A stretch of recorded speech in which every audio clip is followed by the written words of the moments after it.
قالوا الأرض مقابل السلام، الأرض مقابل السلام، مش الأمن مقابل السلام، مش الأمن مقابل السلام، مش الأمن مقابل السلام. There is hardly a Palestinian who is spared the messages of the PA's media policy. Countless newspaper articles, radio and television programs sing the praises of suicide bombers and honor their families. Blatant commands to hate and murder Jews are found everywhere. Pictures of suicide bombers and terrorists decorate Palestinian homes, streets, and schools. Suicide bombers have become the role model for Palestinian children, the ultimate hero that every child aspires to be.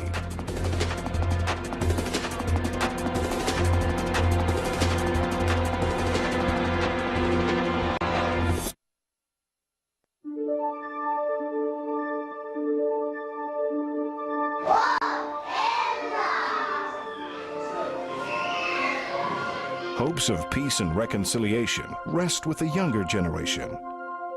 In PA-controlled schools, however, these hopes are systematically crushed. The same institution that monitored Israeli textbooks also conducted a comprehensive survey of all 60 Palestinian textbooks introduced into the school system after the Oslo Accords. In none of the Palestinian textbooks is peace with Israel mentioned. In none of the textbooks is the Oslo peace process cited.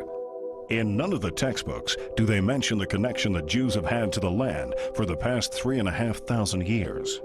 In none of the Palestinian textbooks and maps does Israel even exist. On the other hand, the Fedai, or guerrilla, and the Shahid, or suicide martyr, are praised as spearheads of the Palestinian struggle. Here you have an example from a 7th grade school book. This picture of a dead child here being carried aloft as a heroic Shahid follows a poem called The Shahid, which literally glorifies children or individuals who go out and die. So for example, one of the texts in this poem is, I see my death, yet I hasten my steps toward it.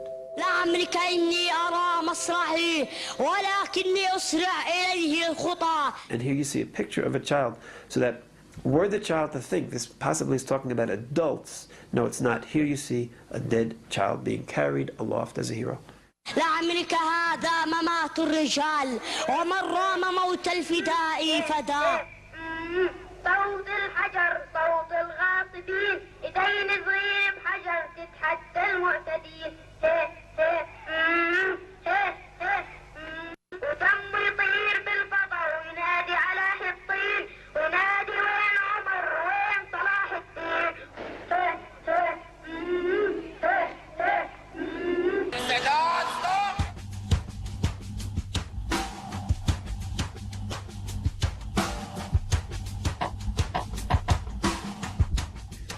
The PA received funds from the U.S. and European Union to send tens of thousands of Palestinian children to what was thought to be summer camps filled with friends, games, and swimming. In 2000, the New York Times exposed these summer camps as nothing short of paramilitary training camps.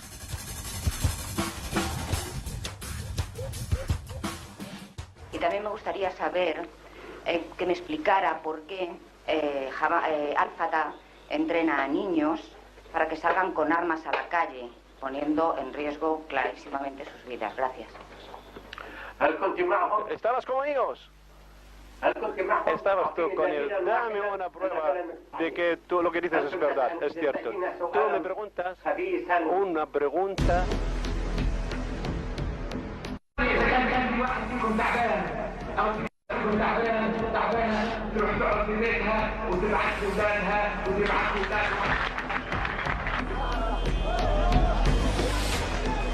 ومثل ما بقول مثل ما أنا قلت إنه جنرالاتنا الجدد أطفالنا.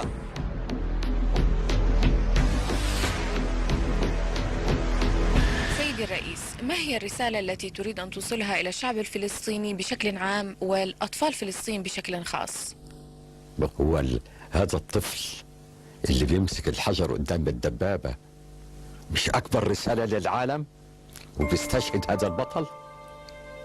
المجموعة الانتحارية المجموعة الانتحارية لم جنزل ولا نصف جنزل فإحنا فخورين بهم. The Palestinian Authority is really manipulating children for their own gains. The Palestinian people are tired of the Palestinian Authority making war on the backs of babies, but they are powerless to do anything about it.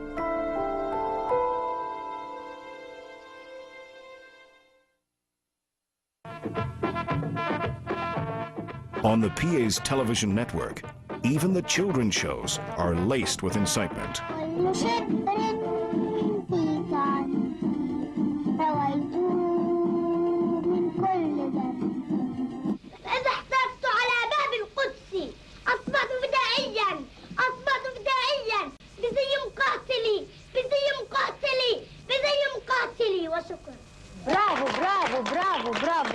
TV talk shows reflect and reinforce the attitudes of the Palestinian youth.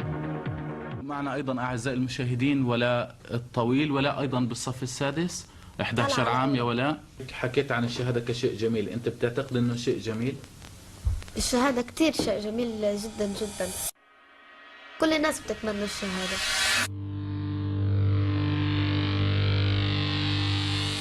لأنه يعني إيش في أحلى من إنك تروحي على الجنة.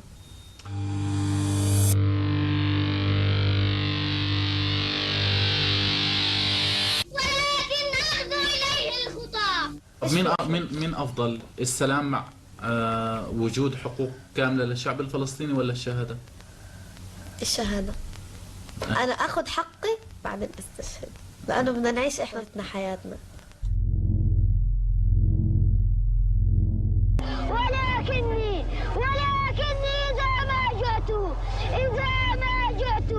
إذا ما جعت آكل لحم مغتصبي حذاري من جوع ومن So I think the worst form of child abuse is teaching a child to hate. Now here's where the Palestinian Authority didn't just break the Oslo Agreement, they shattered it. These are kindergarten kids being taught to be suicide bombers. The PA have failed in their commitment to educate their nation towards peace. The PA did not comply with any of the major commitments it signed at Oslo. Both of us commit mistakes, but not intentional mistake from our side. But the Israeli, they are destroying Oslo systematically. So don't blame the Palestinians that they are not implementing Oslo. The Palestinians are the occupied people, are not the occupier. Oslo was a promise of peace. It was supposed to be a process in which both sides met their mutual agreements to move the peace process forward. The Israelis kept their part pretty much. The Palestinians didn't even make a pretense of going along with the Oslo Agreement. Oslo promised land for peace. The Palestinians received land, but the Israelis did not get peace. Yasser Arafat, who was touted as this peacemaker and this great leader, never changed his stripes. He remained the terrorist in 1993 that he was in 1964 when he formed the Fatah. In light of these failures, one might have expected that the Oslo dream would end and all negotiations with the Palestinian Authority would cease. But Israelis so desired peace that they elected Ehud Barak as prime minister in the hopes that he could accomplish the impossible. At Camp David and Taba in 2000, Barak offered greater concessions than any previous Israeli leader. How long is it going to take, Mr. President? Mr. President, how is it going, Mr. President? We pledged to each other we would answer no questions and offer no comments. So I have to set a good example.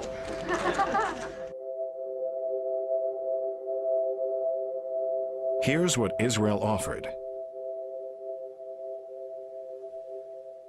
The creation of a Palestinian state, which would include control and ownership of up to 97% of the West Bank and 100% of the Gaza Strip. This would mean the removal and dismantling of most of the Jewish settlements in those areas.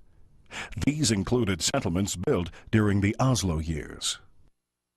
Jerusalem would become the shared capital of the new Palestinian state. The PA would control all of Arab East Jerusalem, which included 70% of the Old City and the entire Temple Mount. Israel also offered the return of an undisclosed amount of Palestinian refugees into Israel proper, and financial compensation for those not included in the return. As the leaders stood on the verge of a breakthrough, the world realized that Barak was acquiescing to all of the original Palestinian demands. This despite the fact that the PA had not lived up to any of its trust-building Oslo agreements.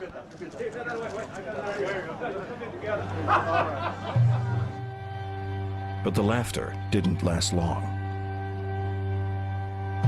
Arafat rejected the offer flat out and left the negotiations without so much as a single counteroffer. The PA then launched the Intifada.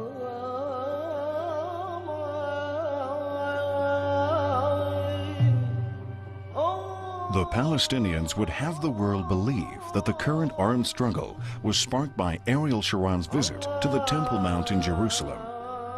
But the PA Minister of Communications tells us otherwise.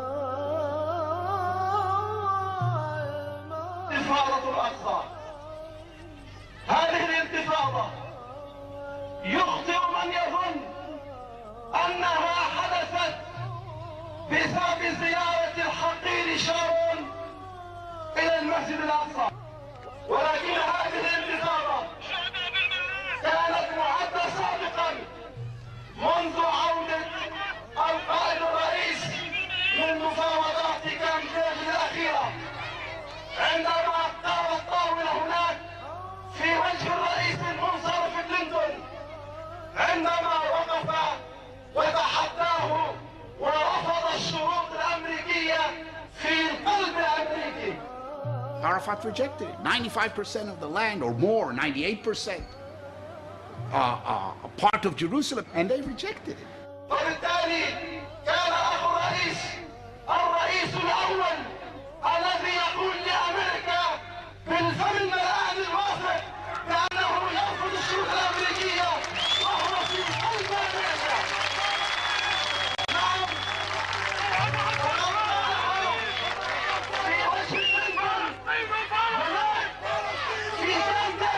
Our people is continuing their road to Jerusalem, the capital of our independent Palestinian state. To accept or not to accept, let him go to hell. So why did the PA reject the peace offers? What do they really want? What we say that we want the 22% of historical Palestine, which is the West Bank and Gaza Strip.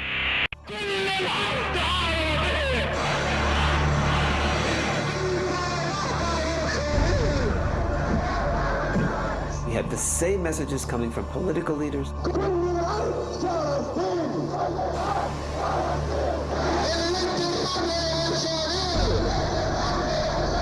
The same messages coming from religious leaders. لو وقعت اتفاقيات غزة والضفة الغربية فلن ننسى حيفا وعكا والجليل ويافا. Same messages being given to children in the schools. هذه فلسطين مش للصهاينة. هذه فلسطين مش للصهاينة. And it's a uniform message. Israel is temporary. Israel will be destroyed. أعطونا سلاحين، أسلحة يعطونا، أعطوني سنة وأنا بمدحينهم بس، أعطوني بقتلهم كلياتهم، ما بنخليش ولا يهودي نحن، ما بنخليش ولا يهودي هنا. And the reason Arafat doesn't want peace is because he doesn't want Israel. In every map, in every school book, this is the way they present Palestine. All of Israel is erased. Israel doesn't exist. Israel doesn't exist. Israel doesn't exist. This is the Palestine that teach the people to expect and to anticipate in the future.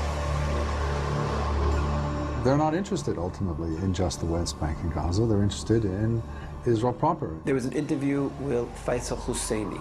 where he said explicitly that the Oslo Accords are a Trojan horse to get inside Israel to continue the battle. He said no Palestinian can give up any part of Palestine from Metula to Eilat, and that the purpose of the Oslo Accords is ultimately to weaken Israel and destroy Israel. Arafat's strategy was not a strategy of peace. He never committed himself to peace, to real peace. What he really wanted is to continue the armed struggle. It happens very, very quickly. It explodes. It's like an explosion of blood. We're sick of our blood on the walls. We're sick of it. بدنا نفديك يا شهيد. طيب انتوا ليش بتعملوا هيك مثلا؟ هيك عشان ايش؟ عشان نقتل اليهود.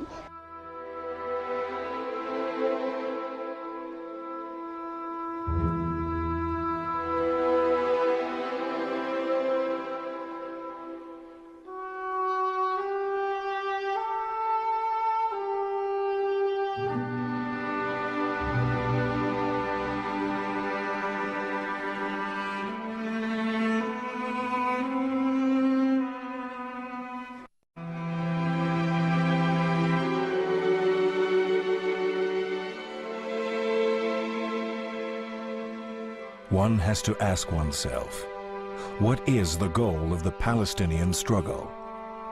Is it simply to create an independent Palestinian state? Or is it also to see the elimination of the Jewish state? Could it be that today's conflict is really a continuation of the Arab struggle against the Jewish return to its historic homeland? A struggle that began long before the Israeli state was even born. I think the conflict remains, as it always has been, basically over the question, shall Israel exist or not? The original plan, which compelled Arabs to attack Israel in 1948, has always been in operation.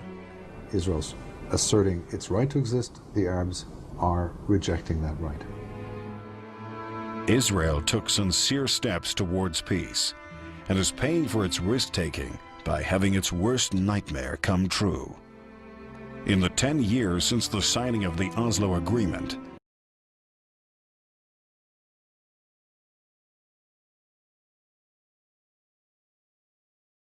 creating a terror state right in its backyard, if the PA didn't live up to its commitment to end terror.